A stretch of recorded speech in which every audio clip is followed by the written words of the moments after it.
saying that the Dallas Cowboys fans are now sitting at home saying they gonna win the championship? No, they ain't. When you think about Dallas, let's focus on not making moves. That's fine. I focus on teams that make moves. And the teams that made moves over the last 3 to 4 years in this league, it's proved to pay heavy dividends for them in having success. It just doesn't feel right to me, so they are by far the likeliest candidate to plunge here. Yeah. It's been almost 30 years since the Dallas Cowboys have won a Super Bowl.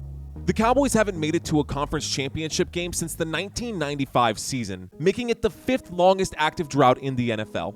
Since then, it's been a roller coaster ride of ups and downs for Dallas. In the 1996 season, the Cowboys, defending their title, lose to the Carolina Panthers in the divisional round. In 2006, a wild card game versus the Seattle Seahawks goes wrong when Tony Romo mishandles the snap on a potential game-winning field goal, and the Cowboys lose 21-20. 2007, the Cowboys won the NFC Conference with a 13-3 record, but they lost to the New York Giants despite being the top seed. In 2014, the Cowboys are eliminated in the playoffs after the Dez Caught It incident, where Dez Bryant's catch, yes, a catch, near the goal line was overturned by the officials. That call to this day is still heavily debated. 2016, the Cowboys once again made it to the divisional round, but this time Aaron Rodgers managed to set up the Packers for a game-winning walk-off field goal. 2018, the Cowboys once again lose in the divisional round, this time to the LA Rams. In 2021, the wild card game between the Cowboys and the 49ers goes down to the wire, but in the last few seconds, the officials couldn't get the football set, which prevented the Dallas Cowboys from spiking the ball and stopping the clock for a final play. And of course, in 2023, once again, the Cowboys led the NFL in scoring. Dak Prescott topped the league in touchdown passes, while the Cowboys defense led the league in defensive touchdowns. The Cowboys go on to win the NFC East, and everything is looking great, but fast forward to the wild card game, and the Dallas Cowboys lose in a crushing upset to the youngest and most inexperienced team in the NFL last season. With the sting of playoff defeats still hanging in the air, the Dallas Cowboys came into the offseason with a mix of emotions.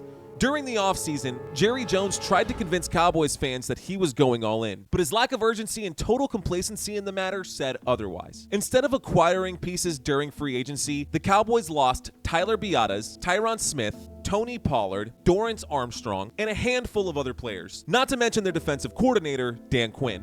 And while some of the greatest players in the league hit the free agency market this offseason, the Dallas Cowboys sat on the sidelines while their competition picked up elite talent. With crucial positions still vacant on the Cowboys roster and the free agency landscape running dry, the Cowboys turned their attention to the 2024 draft. This year, they invested 2 of their top 3 picks in shoring up their offensive line. But filling in the gaps left by 2 Pro Bowl caliber linemen with rookies Tyler Guyton and Cooper Beebe means that the Cowboys' offensive line is undoubtedly taking a step back this year. The Cowboys also made an interesting move by re-signing Ezekiel Elliot, which addressed 2 key concerns.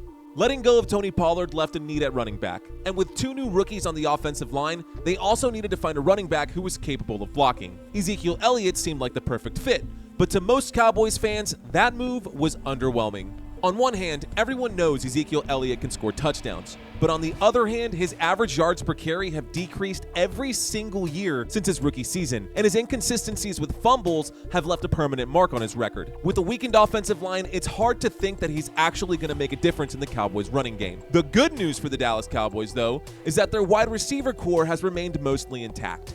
Cee Dee Lamb and Brandon Cooks will both return for the 2024 season, although Cee Dee Lamb hasn't reached a new contract agreement with the Cowboys just yet. In 2023, Cee Dee Lamb finished as fantasy football's wide receiver 1 overall in standard formats, and he should still be Dak Prescott's #1 target this year, but right now he's holding out of the Cowboys' voluntary training camp. Let's hope that they can reach an agreement soon. Defensively, the Cowboys have also lost some important pieces. Dorrance Armstrong, Jaron Kearse, Stephon Gilmore, Leighton Vander Esch. All these players were released by the Cowboys this offseason, and so was the Cowboys' defensive coordinator, Dan Quinn.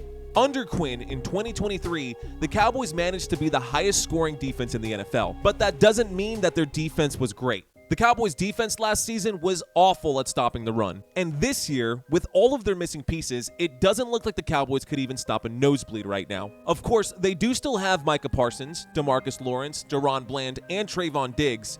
But with that many missing pieces in the secondary and the downgrade to Mike Zimmer as the new defensive coordinator, it's hard to imagine the Dallas Cowboys defense improving during this offseason.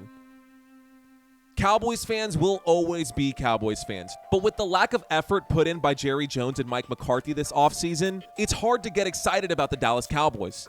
Even the most obnoxious Cowboys fans can see that this year is gonna be a tough year for the Dallas Cowboys.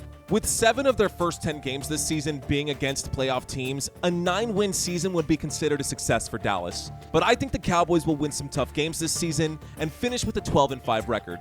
Be sure to check out the comments below where I've posted the Cowboys schedule for this season. Also, don't forget to like this video and subscribe to this channel if you want to catch Cowboys games with me live on Football Nation.